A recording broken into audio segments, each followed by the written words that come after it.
Olá pessoal, tudo bem? Eu sou Renato Marques, essa é a coluna Dissenso, um espaço de análise da conjuntura aqui no canal da CEPUSP. Continuamos com a nossa série de vídeos analisando o caos no Brasil a partir de Jair Bolsonaro.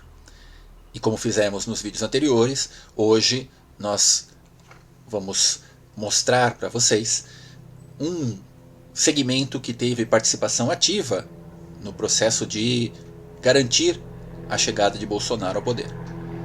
Hoje é dia de falarmos um pouco sobre a imprensa, a mídia e a sua responsabilidade nesse caos. A primeira questão que nós temos que levar em consideração é fazer uma análise a partir da ideia que o senso comum difunde do papel da imprensa em uma sociedade democrática. Como vocês vão ver nos manuais, vão ver aí, certo, consultar os especialistas, e o discurso padrão é aquele que mostra, que garante que a imprensa tem o papel de levar a informação aos cidadãos para garantir que estes cidadãos consigam ter uma visão rica dos fatos que estão acontecendo, com uma análise cuidadosa, uma análise capaz de permitir a essas pessoas, a estes leitores, a esses espectadores, para que permitir que eles possam tirar suas conclusões sobre os fatos que estão acontecendo no seu país e no mundo. Não é incorreta essa visão. Esse é o objetivo nobre da imprensa, sempre o foi. É o objetivo nobre que cerca parte substancial da construção da mídia. Mas, a bem da verdade, nós não podemos ser ingênuos e esquecer que os grupos de mídia, os grupos de imprensa, eles também têm outros interesses. Fundamentalmente dentro da sociedade capitalista mundial a qual nós estamos inseridos, onde o controle da informação ele passa principalmente por grandes grupos, grandes corporações que têm, obviamente, interesses econômicos fortes.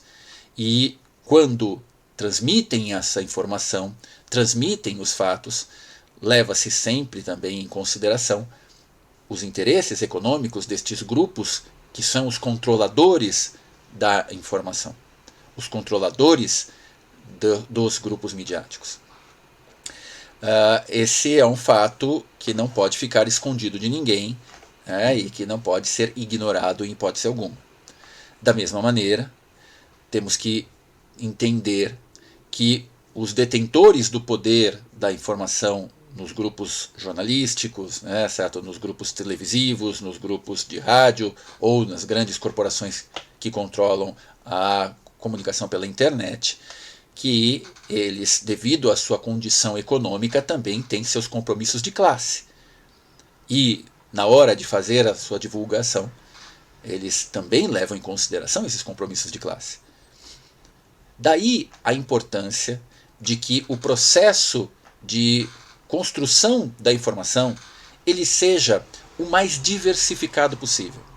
Daí a importância que ganha em países de uma tradição democrática ampla, um processo de fiscalização da sociedade e dos órgãos que representam a sociedade a respeito da maior pluralidade possível da questão informacional. Vamos lembrar que para se ter a informação mais completa, para que se preencha o maior número de espaços dessa informação, é importante que a sociedade tenha uma produção de informação plural, representativa de diversos segmentos que estão dentro da sociedade, inúmeras vezes em conflito dentro dessa sociedade. Isso é fundamental. E é a partir desse prisma que nós vamos começar a nossa análise.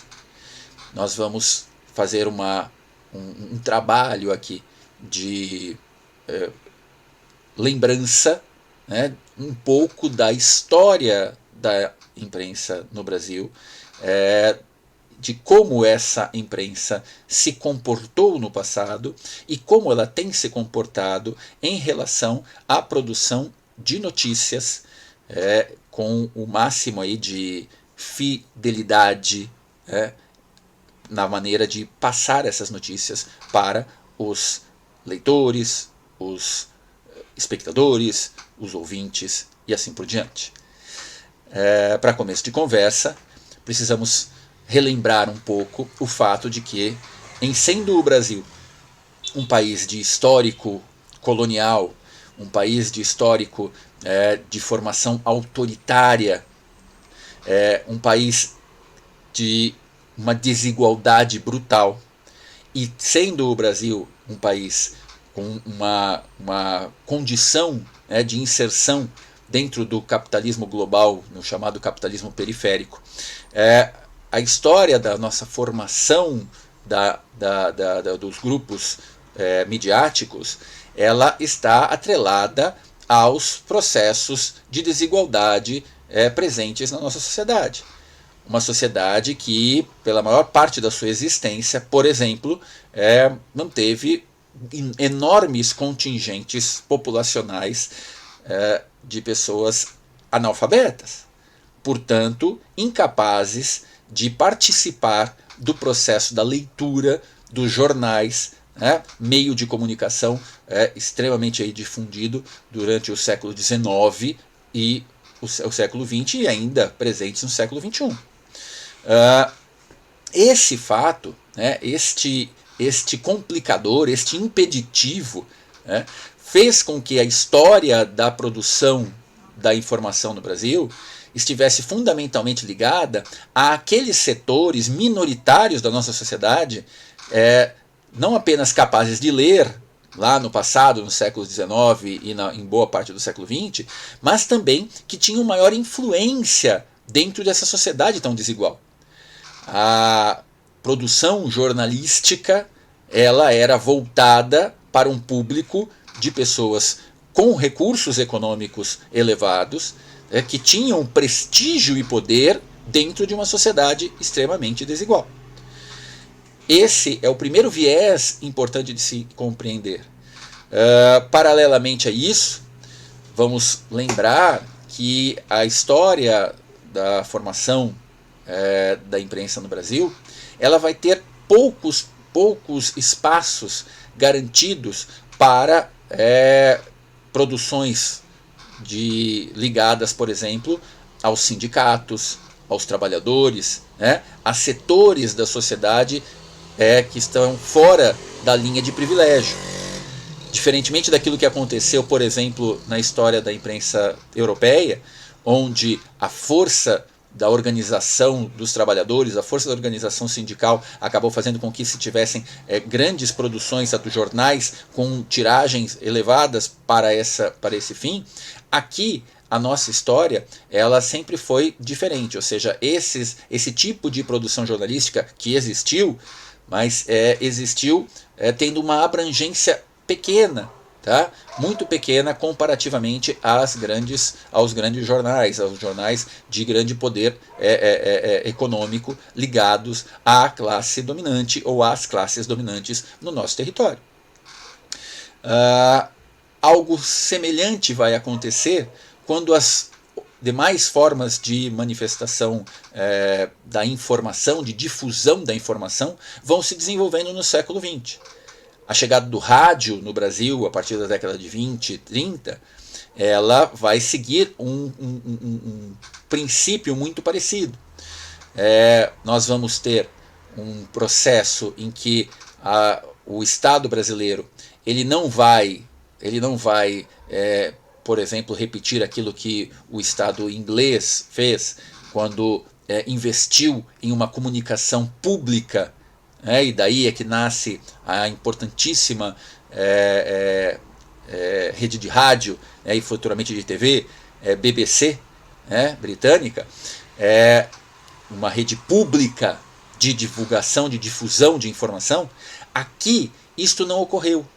Aqui o modelo brasileiro ele acabou sendo um modelo focado para a chamada captação de recursos nas rádios a partir do chamado mercado. Né? Isso é muito bem descrito na obra do jornalista Paulo Henrique Amorim, um livro do Paulo Henrique Amorim chamado O Quarto Poder. Né? Como essa opção acabou privilegiando, a opção por parte do Estado brasileiro acabou privilegiando a comunicação de mercado, portanto, as corporações, aquelas que tinham recursos econômicos capazes de se manter. E deixando de lado a possibilidade de uma comunicação pública, uma comunicação com interesses que não fossem única e exclusivamente os interesses de ganho econômico, mas sim os interesses reais de um processo de difusão da informação da maneira mais democrática possível.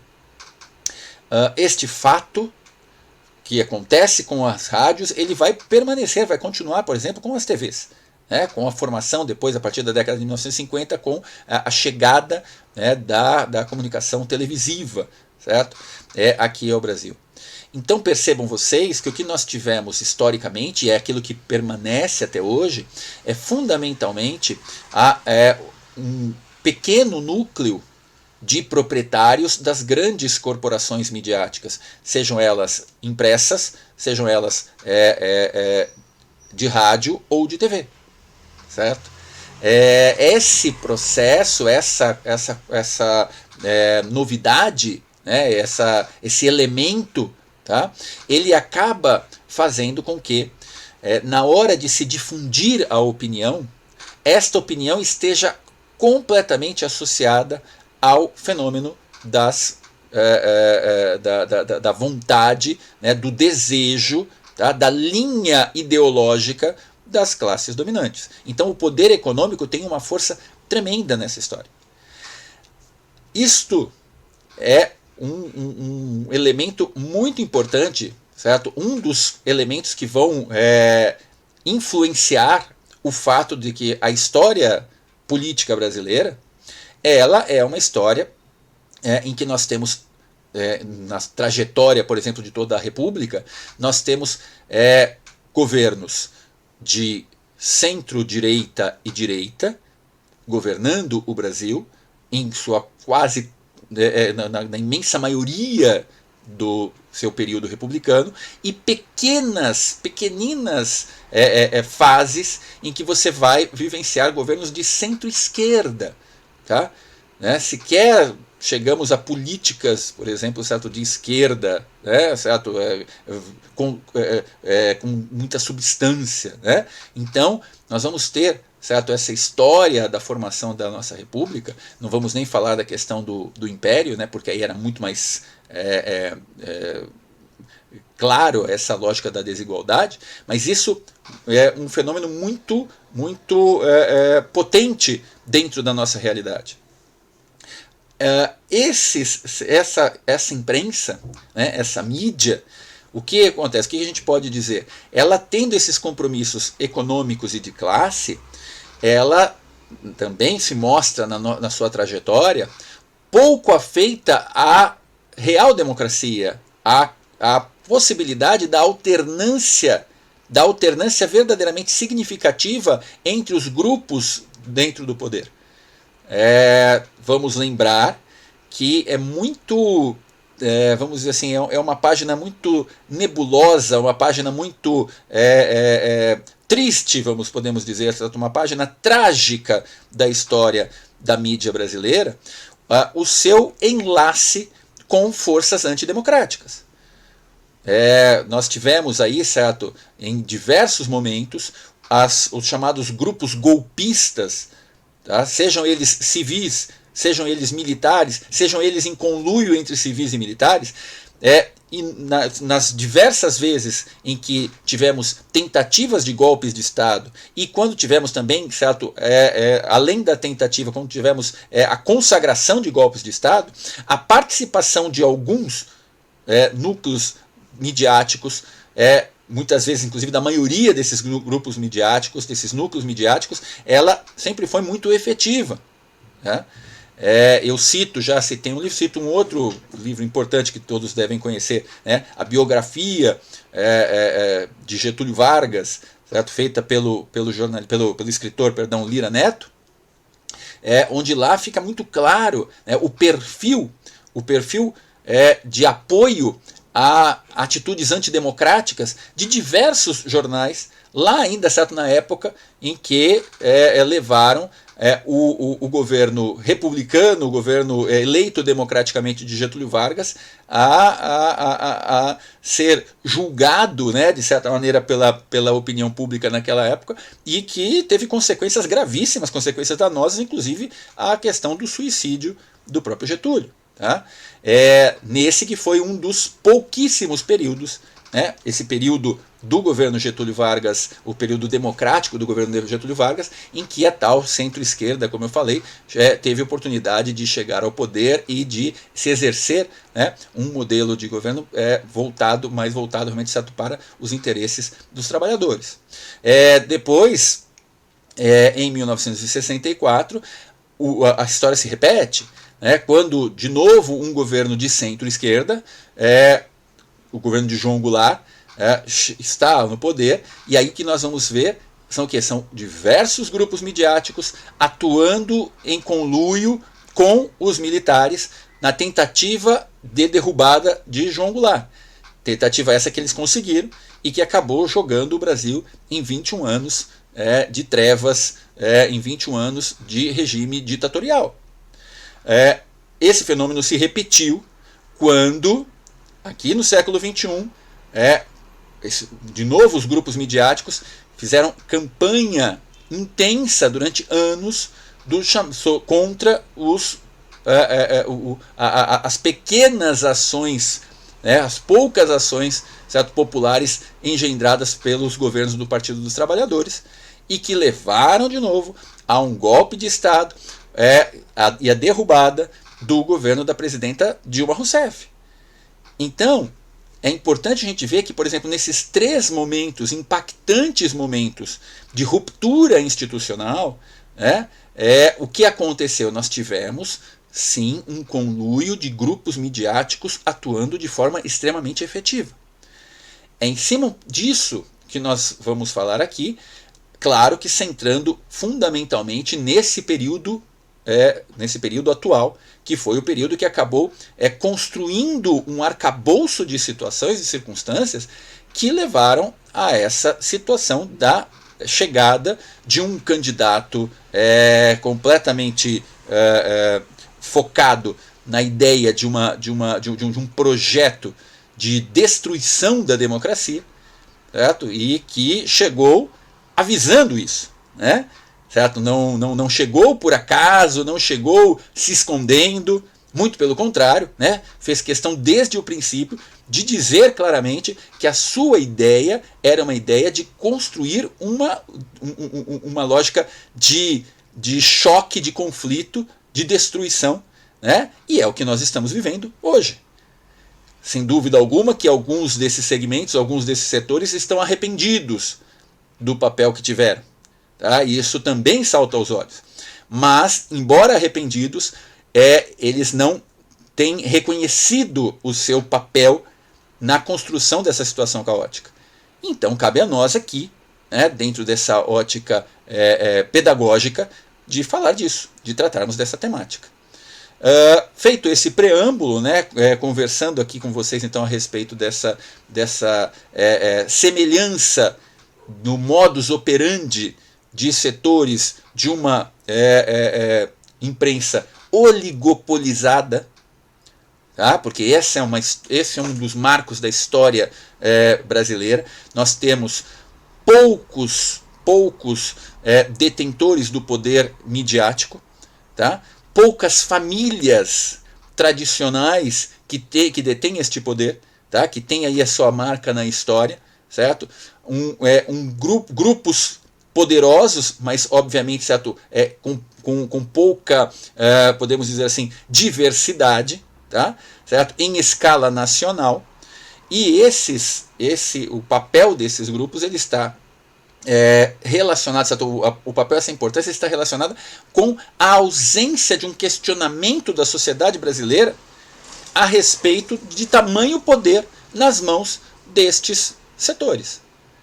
É importante a gente perceber que o histórico das nações desenvolvidas, tá? O histórico dos países do chamado centro capitalista, certo? Seja na Europa Ocidental, seja nos Estados Unidos da América, Canadá, né? Em outros países, o histórico é sempre o histórico de procurar inibir a concentração de poder em poucas mãos dos detentores da informação. Por quê? Isso é um dado importantíssimo da democracia. Cada um de nós, cada uma das pessoas, ela, para formar a sua consciência, para poder formar a sua opinião, ela precisa receber informações de vias plurais. Ou seja, ela precisa ouvir várias tendências, né, para que aí sim este cidadão, esta cidadã, né, maduro, vão fazer o quê? A partir daí, eles vão poder construir, né, a sua visão de mundo, tendo tido a oportunidade de vislumbrar o contato com variadas opiniões a respeito de determinado tema. Mas quando você tem em um país a possibilidade de uma concentração brutal, né, que acaba fazendo com que alguns grupos detenham diversas plataformas de informação, seja, certo, grupos midiáticos detenham canais de TV, canais de rádio, jornais, editoras, revistas, sites na internet, né, portais, tudo isso, certo, em uma única cidade, certo, isso tudo concentrado, tá? Obviamente que você tem uma diminuição da oferta, de informação, de pluralidade de informação. E isso é péssimo para a construção da cidadania. Dito tudo isso, vamos focar em alguns exemplos claros e concretos de como este fenômeno se agravou aqui no Brasil a partir do século XXI. E obviamente que ele se agrava porque o início do século XXI, mais especificamente a primeira eleição presidencial do século XXI, a eleição de 2002, ela, pela primeira vez na história, ela permite-se através do voto popular que um partido de esquerda, de histórico de esquerda, chegue ao poder no Brasil. Mas, Renato, você disse que foram governos de centro-esquerda. A forma de conduzir a política, né, do governo Lula, certo? Do governo Lula, governo do Partido dos Trabalhadores, e do governo Dilma foi moderada, foi de centro-esquerda. Mas o Partido dos Trabalhadores, ele tem um histórico de esquerda, ele se formou como um partido de esquerda.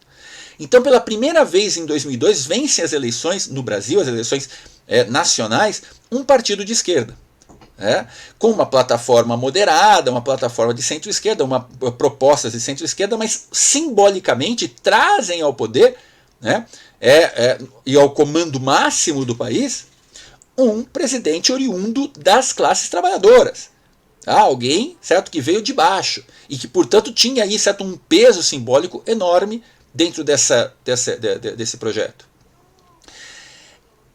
Isso foi extremamente impactante e, obviamente, que isto incomodou terrivelmente os donos do poder econômico e, fundamentalmente, os donos do poder midiático. A partir de então, anteriormente já havia, obviamente, certo, uma série de, vamos dizer assim, sabotagens, né, as propostas vindas, certo, ali pelo Partido dos Trabalhadores desde a sua formação no início dos anos 80. Mas a chegada ali ao poder, por mais que o presidente Lula e os seus seguidores fizessem esse papel de conciliador, certo, né, tentasse de alguma maneira, certo, conciliar e não incomodar, não mexer, não cutucar a onça com vara curta, como diz o ditado popular, né, permitindo, certo, ainda, que os grandes grupos midiáticos mantivessem o seu poder, em nenhum momento batendo de frente com a estrutura de poder hiperconcentrada que nós temos na comunicação, apesar de todos esses senões, o fato é que não houve da parte do poder econômico representado por vários segmentos, inclusive pelas grandes corporações midiáticas, não houve um mínimo de tolerância com essa chegada incômoda, né? Com esses personagens incômodos, certo? Incômodos a uma estrutura de poder completamente petrificada durante séculos, certo? Diante deste fato, o que é que aconteceu, né? O que aconteceu foi que a construção do discurso da mídia, ela foi durante todo o período dos governos petistas, sejam os 2 mandatos de Lula e um mandato inteiro, mais um meio, né, uma metade, exceto um mandato de Dilma, foi de extremo choque, né, extremo choque em relação ao que era a tradição da imprensa brasileira, a tradição da mídia brasileira, né? É um confronto enorme, inclusive construindo algumas falácias que precisam ser relembradas aqui, tá? Que precisam ser, de alguma maneira, destacadas aqui. É importante, por exemplo, que nós lembremos que quando ocorreram escândalos relacionados a comportamentos de corrupção nos governos petistas, se lançou, e isso veio dos grupos midiáticos, dos grandes grupos midiáticos, se lançou algumas afirmações que, em hipótese alguma, condizem com a realidade, porém, que ficaram no imaginário popular, fundamentalmente na chamada ação 470, no chamado mensalão, tá? E posteriormente, durante o período da Lava Jato, nos 2 casos se lançou a tese de que tratavam-se no primeiro e no segundo, tratavam-se do maior escândalo de corrupção da história da República, no caso do mensalão. Depois, no caso da Lava Jato, há o discurso de que, vindo da mídia, de que se tratava do maior escândalo de corrupção da história da humanidade. Esse tipo de chavão que foi repetido à exaustão, repetido na Globo, repetido na Veja, repetido no Estadão, repetido na Folha, certo? Repetido nos demais grupos menores, à exaustão, ele acabou criando a ideia, né, de que estávamos diante de um fato nunca ocorrido, que era exatamente a lógica de uma corrupção completamente nova. Sem nenhuma tolerância com a corrupção, lembrando que sem dúvida alguma ocorreu, mas devemos ressaltar, certo, que a denúncia em relação à corrupção, ela é uma denúncia que precisa ser feita e que percorre toda a história da nossa república e do nosso império, certo? E aí, assim como acontece em outros países do mundo, não se pode ter uma visão infantil, né, a respeito da corrupção que está presente na dinâmica do sistema capitalista, a qual precisa ser combatida, mas precisa ser fundamentalmente colocada, posicionada, não a partir de estratégias de imputação do fenômeno da corrupção a um determinado segmento, a um determinado setor, a um determinado partido, a uma outra determinada pessoa, certo? Mas sim a necessidade de se fazer um processo de fiscalização intensa. E os donos da mídia, como aliás os que trabalham na mídia, sabem disso. Claramente assim o sabem, né? Que toda essa adjetivação magnânima, maior escândalo, tudo isso fazia parte de um jogo político, fazia parte de uma lógica de interesse. Por quê? A corrupção existia, ela precisava ser analisada e precisava ser julgada, né? E levar a condenações quando necessário, porém nunca foi o maior escândalo, a maior nada, certo? Nem nos números, certo? Muito menos na abrangência. Porém, a ideia era fundamentalmente colar esta mácula em um partido de esquerda, em um governo de esquerda. A ideia era colar essa mácula para quê? Para que se fizesse uma intervenção dentro da lógica política. Uma intervenção que suplantasse a vontade popular, que fosse além da vontade popular, ou seja, os grupos midiáticos tiveram o desejo político de se impor à vontade popular. E este é um fato incontestável, na medida em que havia um incômodo tremendo, e vamos lembrar, né, que os governos de centro-esquerda, né, eles se mantiveram no poder. Tá? Ou seja, eles tinham um apoio popular, tiveram um apoio popular extremamente significativo, e isso incitava mais e mais esses grupos midiáticos a exercer esse tipo de situação de pressão, né, construindo essas narrativas. É muito interessante a gente ver como hoje incomoda terrivelmente a esses grupos a ideia das chamadas fake news, né, esta terminologia de língua inglesa, né, para poder se tratar de mentiras. Né? Mas esses dois chavões que eu falei agora há pouco, maior escândalo da história da República, maior escândalo de corrupção da humanidade, eles são duas fake news. Tá? São duas fake news lançadas pelos grupos midiáticos. Isso fica muito claro e evidente, por exemplo, quando no ano de 2010, há um retrato importante desse papel político partidário das corporações jornalísticas, dos grupos midiáticos. Eu vou aqui fazer uma citação para vocês, tá? Vou reproduzir um pequeno trecho de uma citação da jornalista Judite Brito, que na época, em 2010, ela ocupava a presidência da Associação Nacional de Jornais. Associação Nacional de Jornais. E a Judite Brito, em um discurso, certo? Para os membros, né, dessa entidade corporativa representativa dos jornais do Brasil todo, ela diz claramente o seguinte, certo? Obviamente, esses meios de comunicação estão fazendo de fato a posição oposicionista deste país, já que a oposição está profundamente fragilizada. E esse papel de oposição, de investigação, sem dúvida nenhuma, incomoda sobremaneira o governo, no caso tratava-se do governo federal. Então, olha só que dado interessante.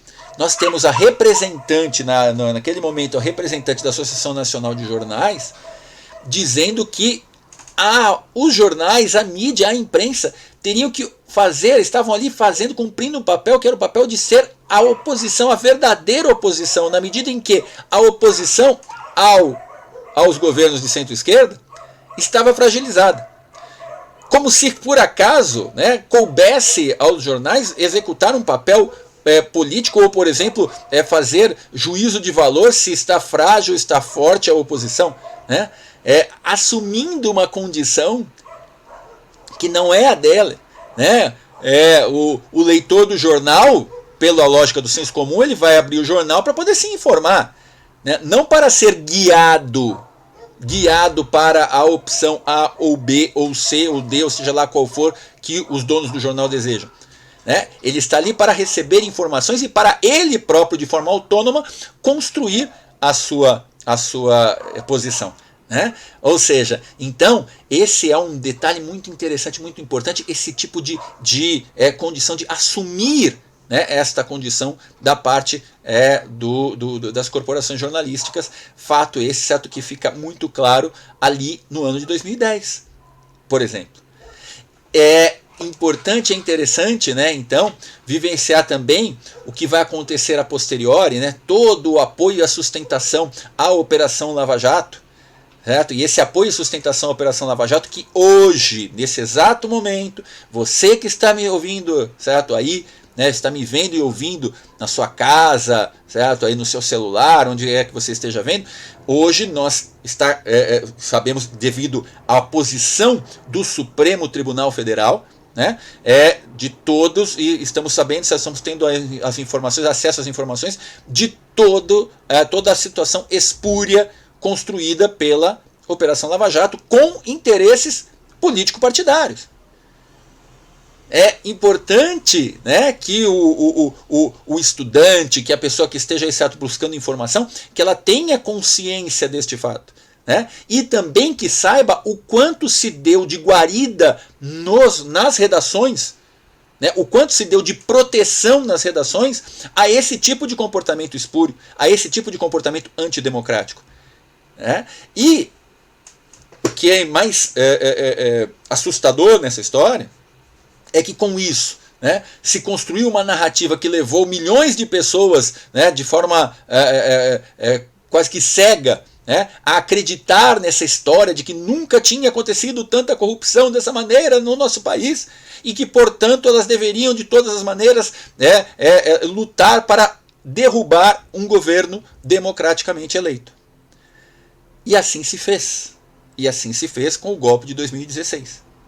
Pois bem, a partir desse fato, o que todos nós sabemos é que o que veio depois foram governos com a alma lavada e enxaguada na corrupção.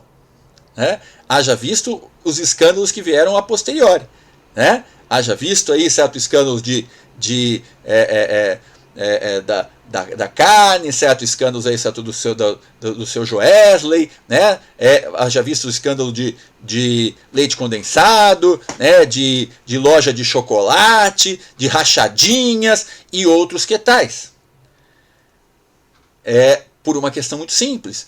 O que existia ali não existia um combate à corrupção, mas sim um combate a determinada posição política de determinado grupo da sociedade.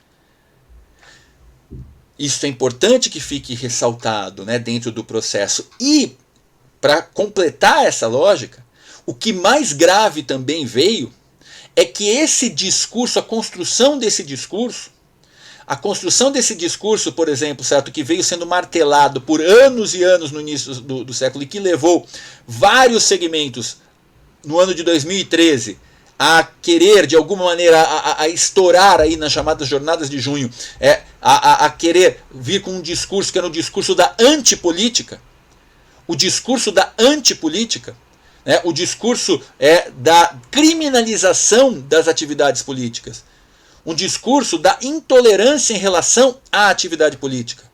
E isso está alicerçado também no cimento que foi lançado por essas mentiras midiáticas focadas por grupos midiáticos com interesse em desestabilizar a possibilidade, certo, da vontade popular, né, que se mostrava, por mais problemas que existissem, por mais que existisse corrupção, e obviamente que existia, como existiu nos governos anteriores, existe no atual e assim por diante, por mais que esse fenômeno acontecesse, mas que indicava a todas as eleições, uma eleição seguida da outra, o desejo de continuidade a um projeto político. E a insatisfação daqueles que perdiam, né, as eleições era exatamente: precisamos de alguma maneira nos livrar desse projeto político. Só que o nível de fantasia, né, o nível de ataques foi tão violento, certo, essa construção, certo, do discurso foi tão forte que se construiu no imaginário de parte substancial da população a ideia de que política é feita por gente suja, de que política é algo sujo, de que a classe política como um todo ela estaria, certo, ela deveria ser varrida, tá, do cenário brasileiro. Só que é importante a gente lembrar que a democracia se faz com o voto e com quem vai ser votado, com os representantes. Esses representantes saem da sociedade. Ou seja, você precisa, né, você tem cargos políticos a serem preenchidos. Se você faz uma condenação da atividade política, se você faz uma condenação, certo? Do ato de se fazer política, você está fazendo uma condenação da democracia. E, consequentemente, você está abrindo espaço para quê? Para o discurso do autoritarismo. Para a assunção do discurso autoritário. E isso vai abrir espaço para uma figura como Jair Messias Bolsonaro.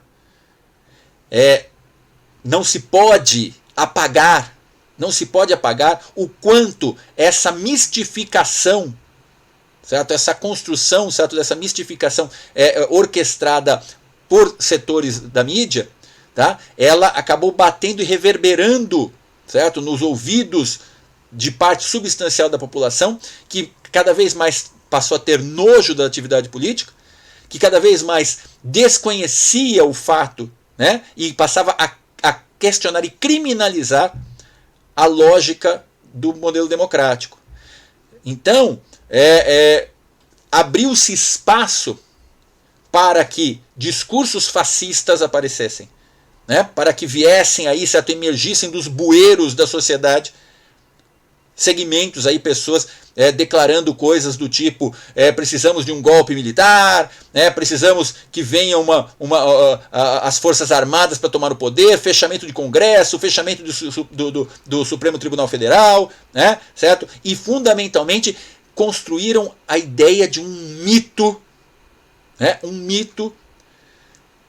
totalmente recheado de falsidade, porque, como já expliquei lá no nosso primeiro vídeo sobre o caos, né, no Brasil atual, um cidadão político, obviamente, certo? De carreira política, de praticamente 28 anos eleito e reeleito como deputado federal, que, portanto, esteve o tempo todo envolto em toda, certo, a lógica da política, mas que se posicionou como o cara fora, né, o ponto fora da curva, o outsider, como gostam de dizer, né, certo? Aquele cara, certo, que vem de fora, aquele que não se macula, aquele que paira sobre os demais, né, certo, que está ali cheio de pureza.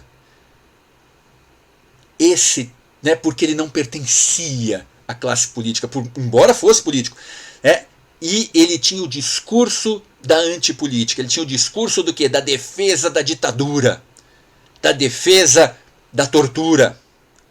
Ou seja, ele tentava passar uma ideia, e aí está um papel gravíssimo da mídia que, ao ficar criando fantasias como a ideia de que vivemos a maior crise de corrupção da história, na realidade, com isso, o que ela estava fazendo? Ela estava apagando os inúmeros casos de corrupção, como por exemplo os casos do período ditatorial, dos 21 anos de ditadura e 21 anos de corrupção violentíssima, gravíssima, seríssima, com inúmeros casos, que qualquer bom estudante de história consulta e encontra facilmente. Esse modelo gerou, certo, na sociedade uma ojeriza à lógica da política e, portanto, uma parcela da sociedade vai apoiar, vai dar sustentação a quem? A um candidato vazio, um candidato completamente vazio, um candidato que chega, né, a possibilidade, certo, de chegar ao governo sem precisar esboçar absolutamente nenhuma proposta. Aquilo que alguns nomearam como o candidato meme. O candidato, certo, de símbolozinhos toscos com as mãos, né? O candidato, certo, que não respondia absolutamente nada, que o tempo todo se dizia ignorante, né, que não entende de economia, não entendo de política, não entendo de política externa, não entendo, mas eu tenho lá alguém, pergunta para o outro. Né? O cara que vai terceirizar esse processo e que a gente vai ver desde do primeiro discurso, né, quando ele já certo impostado, que estava completamente perdido, né, porque caiu-lhe no colo esse tipo de processo pela junção de todos os fatores que a gente vem falando nesses vídeos. Pois bem, a mídia vai ter outra responsabilidade aí, por quê? Porque durante a campanha ela aceitou que esse cidadão fugisse dos debates. Ela aceitou a fuga dos debates. Ou seja, quando se espera, dentro de uma lógica democrática, que haja um confronto de ideias e propostas, o que fez esse cidadão? Escafedeu-se, né?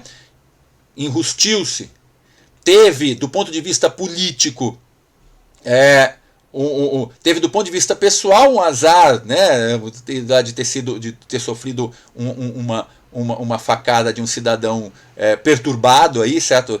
Mas do ponto de vista político, para ele foi uma vitória, porque ele pôde ficar quieto e não foi questionado pelos grupos midiáticos, né? Não foi colocado, mesmo depois já de saudável, não foi em nenhum momento colocado como se fez no passado, certo? Quando um candidato, certo, que não agradava a mídia não aparecia no debate, o que se fazia essa mídia? Colocava a cadeira dele lá vazia e permitia, certo, que o debate acontecesse. Não, mas sequer entrevistou-se os candidatos de oposição, ou no segundo turno o único candidato de oposição.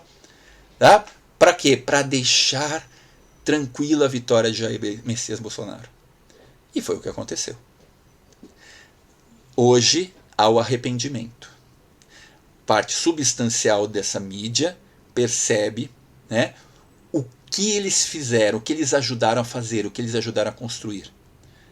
Quando a gente vê esses números assombrosos de mais de 350 mil brasileiros mortos pela pandemia, e parte substancial deles pela total ausência do Estado, pelo fato do governo federal não ter buscado comprar vacinas, pelo fato do governo federal ter sabotado o tempo todo, pelo fato de nós termos um presidente da República que bate de frente e que resolve propor totalmente o contrário, virar de ponta cabeça aquilo que a ciência diz: isolamento social, uso de máscara, não isola, abraça, vem junto, tira a máscara, né? Ou seja, esse, e fora todo aquele discurso horroroso, né? Mimimi, não sou coveiro, e daí, certo? Esse discurso que mostra a total falta de empatia, aquilo que só poderia vir de alguém que defende a tortura, que defende torturadores. Ou vocês esperavam o quê? De alguém que disse isso a vida inteira? De alguém que chegou a dizer que deveriam ter morrido mais pessoas durante a ditadura? Você imaginava que ele iria se santificar? Que o fato dele chegar ao poder iria torná-lo uma pessoa humana? Obviamente que não.